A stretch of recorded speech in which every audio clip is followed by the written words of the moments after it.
If you want to escape the matrix and ditch the way society is living that is no longer working and eventually leave your 9 to 5, I'm going to teach you what school never taught us so that way we couldn't leave the system.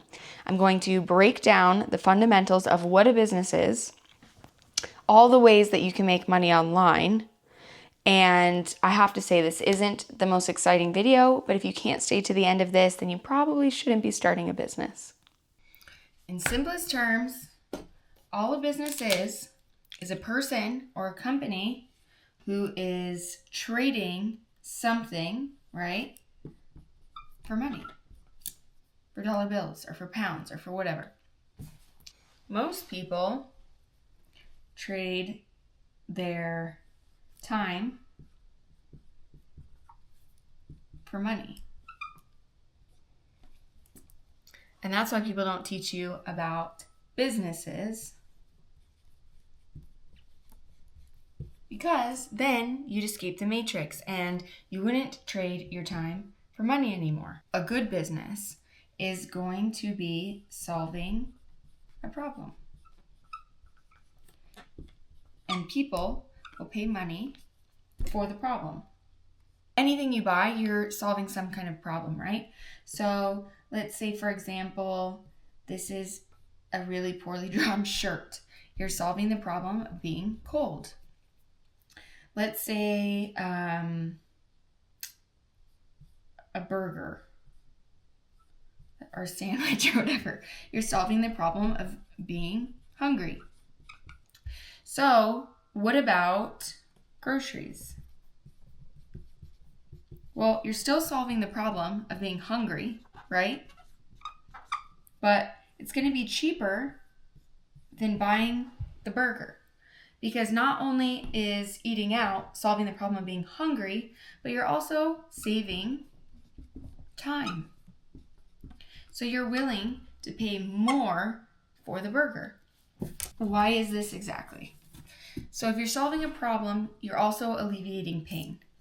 So the bigger the problem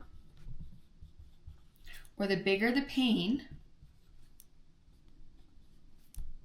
the more money that you're either going to pay or the more money you're going to charge. This is also value. So the more value that someone perceives something is, the more they're going to pay for it, or vice versa, the more that you can charge for it because of the more value you're providing. So not only are you solving a problem like getting your car fixed, I don't know how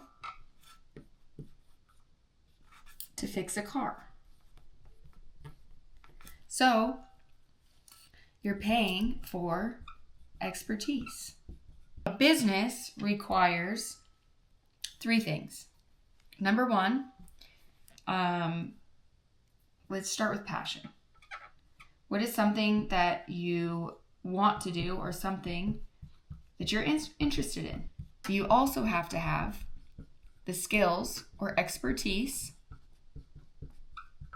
And lastly, most importantly, there has to be a demand. Someone has to be willing to pay you for your skills or expertise, and it has to be something that you're interested in or you're passionate about. Otherwise, it's not going to last. So if you have all 3 right here, this is what I call the money zone. So for example, I had a digital marketing company. I had the skills, I had the expertise to do digital marketing for companies, and people were willing to pay me because they either didn't know how to do it or they didn't have the time to do it, but I didn't have the passion or the interest in it, so I stopped doing it. If you have the demand, the skills, and the interest, okay, well, what problem is it that you're solving? You have to get specific. So how do you pick a business idea?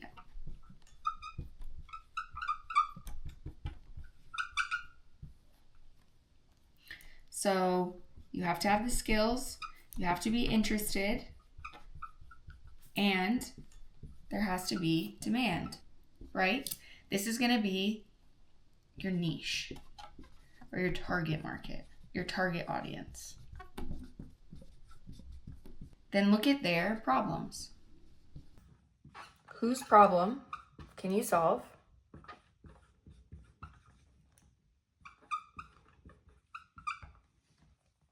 Whose pain do you know the best about?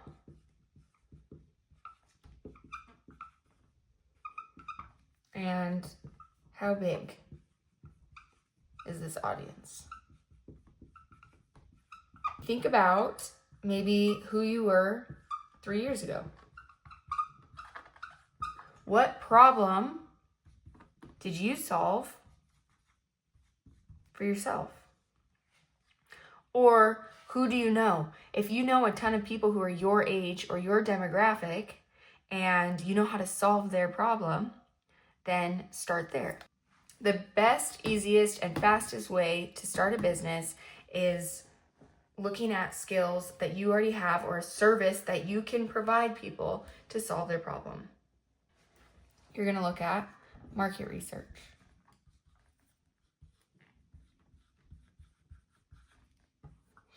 Is someone doing it already?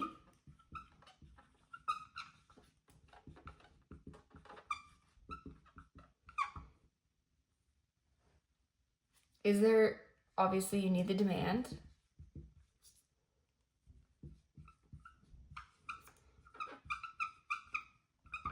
Or is it a new market? This is going to be innovation or disruptors. Like Tesla, like an electric vehicle, or like AI, or something like that. Okay, so you look at the competition. Someone's already doing it. A lot of people use the term oversaturated. Well, what do you do when something's saturated? If there's a problem and it needs to be solved, that means you're going to have competition. That means that it's proven to be done, so you can do it as well, right? So you can either do it cheaper, you can do it faster, or you can do it better. So where do you get information about this target audience, about this problem, where you're going to start, which avenue you're going to go if it's already being done? Talk to people.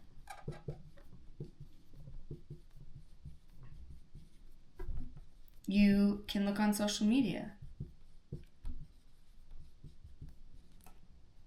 Ask people questions.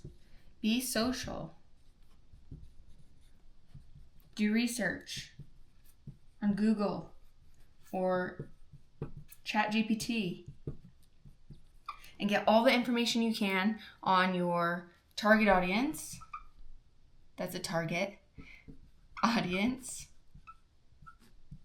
And the problem that you're solving. And figure out if you can do it cheaper, faster, or better if it's already being done. Okay, so what do you do if you don't know how to develop an app, or you don't want to innovate some new fancy product, right?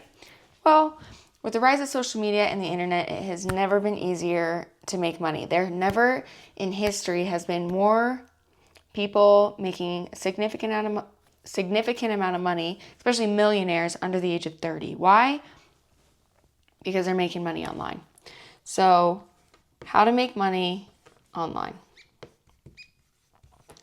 I'm going to go over all the ways that you can make money online, pros and cons, and at the end I'll tell you my favorite. So, first, you can get a remote job. But you're still trading time for money, right? So this could be a good beginner spot if you're like, okay, I don't want to be stuck in one place. I want to go travel. I want to make money. Then you can do that. But at the end of the day, it's still a job, right? So we're going to cross that out. Then there's freelancing or selling your services. So you can own a business doing this. I sold my digital marketing services. The problem again, though, is you're trading your time for money. So this is a good starting point because you usually, depending on what the service is, you don't need a lot of upfront money. You can still create your own schedule. So there's still a lot of benefits to it. The only way that you cannot trade your time for money selling services is if you outsource the services. So you connect an expert to the person with the problem, right? So you don't have to be the one actually delivering the services. You can hire and pay people to deliver the services. This takes a lot of time. You have to be really good at operating procedures, and depending on the services, it might not be fully remote, at least getting started. And then you've got UGC. This is user-generated content. So if you're really good at pictures, if you're really good at video, you can sell basically your services, or just per project, per video, whether it be an item. You could take cool pictures and videos of an item, or a hotel stay at a weekend. And a company will pay you for these pictures and videos to post on their website or their social media. So it doesn't even have to go on your social media. It doesn't matter how big of a following you have. This is a good option. There's not a ton of money in it up front. You have to be able to get a hold of brands, get a hold of who's in charge of getting the videos, and you have to be good at photography or videography. Which leads me to brand partnerships, which you can sell your services on a contractual time period basis, whether that be UGC, or it could even be posting for a company, whether that be a place or a physical, tangible item on your social media, and you're promoting. So they're paying you to promote their product or their service or whatever it is that they have to your audience. And the nice thing about this is it doesn't have to be your product. It doesn't have to be your business. They're paying you, whether it be a contract or commission, which leads us to the next thing, affiliate marketing.